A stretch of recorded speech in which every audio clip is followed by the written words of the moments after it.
बघा आता micro controller मधलं आहे ना एकदम IMP इन्स्ट्रक्शन्स आहेत, पुश आणि पॉप.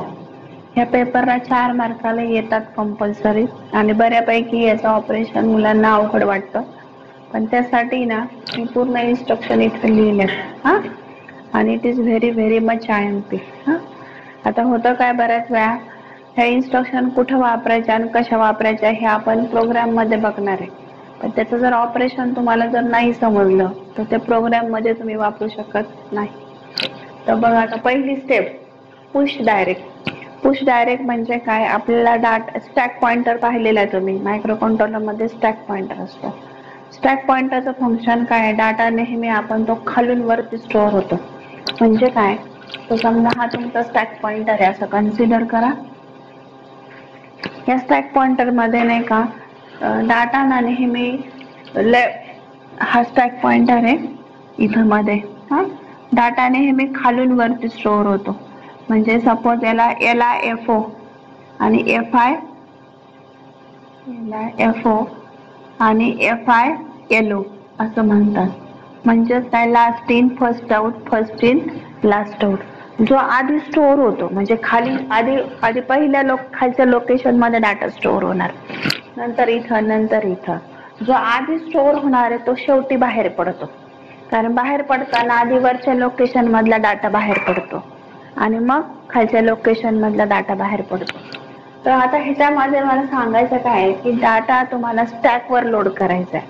पुशचा अर्थ काय होतो, तुम्हाला स्टॅक मध्ये डाटा टाकायचा आहे म्हणजे पुश करायचं म्हणजे लोड करायचा आहे. पण मग पुश मध्ये स्टॅक मध्ये लोड करताना डाटा तर डाटा लोड करताना तुम्हाला नेहमी खालून वरती स्टोअर केला जातो. आता ही जी इन्स्ट्रक्शन आहे ना, ही इन्स्ट्रक्शन कशासाठी वापरतात, तर डाटा तुम्हाला स्टॅक मध्ये अपलोड करायचा आहे किंवा लोड करायचा आहे. ठीक आहे, मग ह्याच्यासाठी ऑपरेशन आहे स्पेसिफिक, असं डायरेक्ट ऑपरेशन नाही. म्हणजे डायरेक्ट तुम्ही घेतला डाटा आणि टाकला असं होत नाही. ह्याच्यामध्ये बघा हा डाटा ऑपरेशन नीट बघा काय. DPH म्हणजे higher byte of data pointer चा डाटा कुठं जाणार आहे, SP-1 वर जाणार आहे. SP-1 म्हणजे आपण ऍड्रेस देणार आहे. SP म्हणजे स्टॅक पॉइंटर. ऍड्रेस वरचा डाटा जो काही तुम्ही ऍड्रेस देणार आहे त्याच्याने एक मेमरी लोकेशन काय 1 ने मायनस होणार आणि त्याच्यावर डाटा लोड होणार. आता हे असं मी तुम्हाला तोंडी सांगून काही समजणार नाही, आपण ते एक्झाम्पल घेऊ त्यावेळेस जास्त चांगलं कळेल. पण आता बघा हा DPH चा डाटा कुठं लोड होणार, SP-1 वर. DPL चा डाटा कुठं लोड होणार, SP-2 वर. आणि SP-2 चा ऍड्रेस तो कुठं लोड होणार, SP वर. तर इथं डाटा लोड होतो, हे लक्षात घ्या. इथं डाटा लोड होतो आणि इथं काय लोड होतो, ऍड्रेस लोड होतो. आता हे ऑपरेशन बघा कसं, आता मी तुम्हाला विथ एक्झाम्पल एक्सप्लेन केलंय जेणेकरून ते जास्त तुम्हाला छान समजेल. हे बघा आता इथं म्हटलंय पुश DPTR असं समजा. ठीक आहे, आता इथं काय घेतलंय बघा, नीट लक्ष द्या. SP चा ऍड्रेस काय घेतलाय 2FFD आणि DPH वर डाटा किती आहे तुमचा 35 आणि DPL वर डाटा काय तुमचा 45. DPH वर डाटा किती आहे 35, DPL वर डाटा किती आहे 45. बिफोर एक्झिक्युशन काय कंडिशन आहे, DPH डाटा कुठे टाकायचा आहे SP-1 वर आणि DPL चा डाटा कुठे टाकायचा आहे SP-2 वर. हे बघा DPH वर डाटा किती आहे 35, DPL चा डाटा किती आहे 45. गिवन ऍड्रेस काय आहे 2FFD. म्हणजे बिफोर एक्झिक्युशन C आणि B वर डाटा आहे का, नाही. आता आफ्टर एक्झिक्युशन काय सांगितलंय, DPH डाटा कुठे गेला पाहिजे SP-1. मग हा तुमचा ऍड्रेस काय आहे 2FFD आहे. SP-1 ने काय होणार, तो D चा काय झाला C झाला. मग DPH वरचा डाटा किती आपला 35, तो कुठं लोड झाला 2FFC वर लोड झाला. एक ने काय झालं मायनस झालं.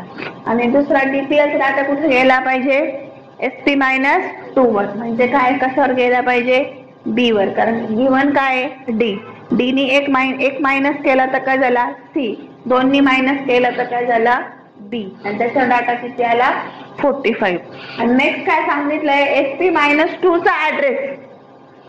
आता SP-2 चा ऍड्रेस काय आहे तुमचा, 2FFB. तो कुठे लोड झाला, SP वर. समजलं का ऑपरेशन. हे जोर तुम्हाला एक्झाम्पल दिलेलं नसतं तोपर्यंत ह्याचं मिनिंग समजत नाही. ह्या इन्स्ट्रक्शन 4 मार्काला फिक्स मध्ये विचारतातच. त्यासाठी तुम्हाला हे नीट कळालं पाहिजे काय ऑपरेशन होतं. कळालं का, समजलं हे. आता इथं काय होतं, डाटा तुमचा स्टॅक वर लोड होतो. हा, इथं मात्र डाटा पॉप म्हणजे काय, डाटा आपला स्टॅक वरून काढायचा आहे. हा, तसं मी तुम्हाला सांगितलं. हा ऑपरेशन काय करतो, याला F1 Fi LO म्हणजे डाटा लोड करताना आपण कसं करतो, खालून वरती करतो, बरोबर आहे. आणि डाटा घेताना कसा करतो, वरतून डाटा घेतो. मग आता इथे काय होणार, तुमचा इथला ऍड्रेस काय असेल, उलट होईल ना. आता इथे SP-1 वर डाटा गेला, मग SP-2 वर गेला.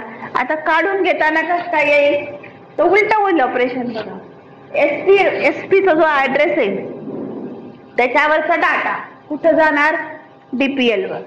SP+1 चा डाटा कुठं जाणार, DPH वर. आणि SP+2 चा ऍड्रेस कुठं जाणार, SP वर. लक्षात येतंय का. तर इथं तुम्ही इथं आपण डाटा म्हणूया आणि इथं काय म्हणूया, ऍड्रेस. म्हणजे तुमच्या लक्षात येईल की नक्की काय तिकडे ट्रान्सफर होतं. ऑपरेशन समजलं. आता आपण ऍक्च्युअली एक्झाम्पल बघूया. आपण बिफोर एक्झिक्युशन SP चा ऍड्रेस काय आहे, 2FF8 आहे. DPH चा डाटा किती आहे, 35. DPL चा डाटा किती आहे, 45. आता बघा, बिफोर एक्झिक्युशन DPH मध्ये काही आहे का, DPL मध्ये काही आहे का. इथं बघा, इथं काय होतं, ऑलरेडी डाटा होता. हा डाटा आपण स्टॅक वर लोड केला. आता इथं आपल्याला काय करायचंय, बिफोर एक्झिक्युशन DPH आणि DPL मध्ये कोणता डाटा नसणार आहे. इथं एक आपल्याला चेंज करावं लागेल बरं का. इथं DPH च्या ऐवजी इथं काय येईल, 2FF8 येईल. आणि इथं काय येईल, 2FF9 येईल. आलं लक्षात.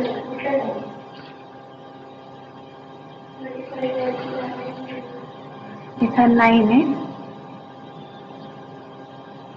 आणि इथं 8 आहे. ओके, हे बघा. तर बिफोर एक्झिक्युशन काय झालं, SP चा ऍड्रेस काय, 2FF8 आहे.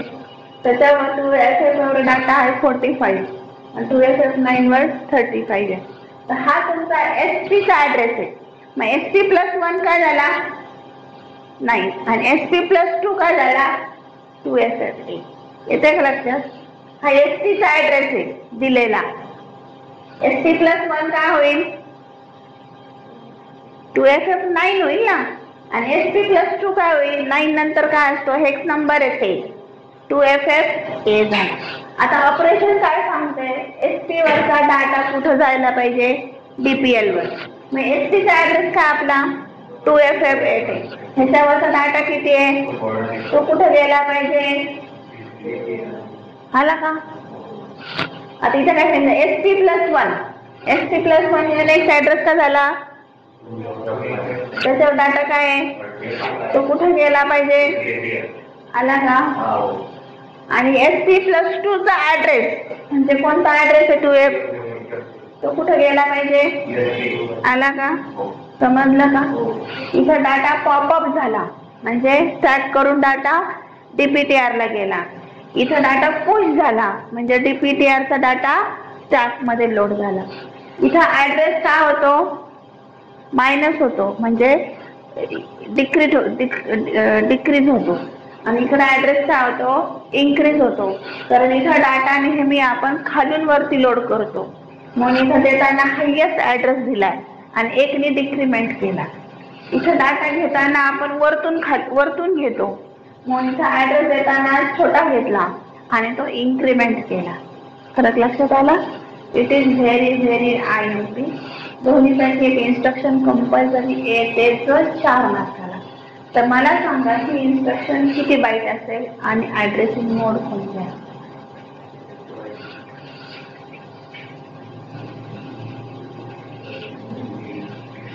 बाईट किती असेल इन्स्ट्रक्शन,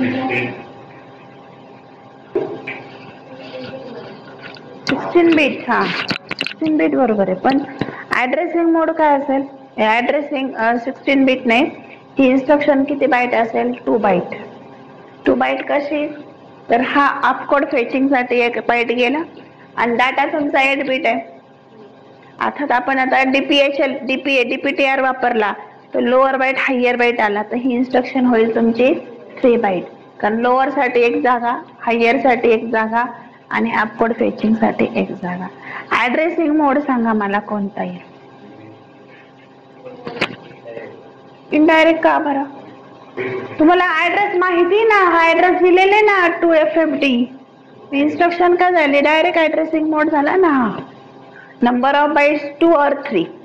आता मोस्टली 3 बाईटच, कारण का आपण इथं डीपीटीआर वापरतो, हायर बाईट लोअर बाईट वापरतोय, म्हणजे इन्स्ट्रक्शन झाली 3 बाईट आणि ऍड्रेसिंग मोड झाला डायरेक्ट ऍड्रेसिंग मोड, कारण का आपण एसपी ला डायरेक्ट ऍड्रेस दिलाय ना, इथं पण आणि तिथं पण.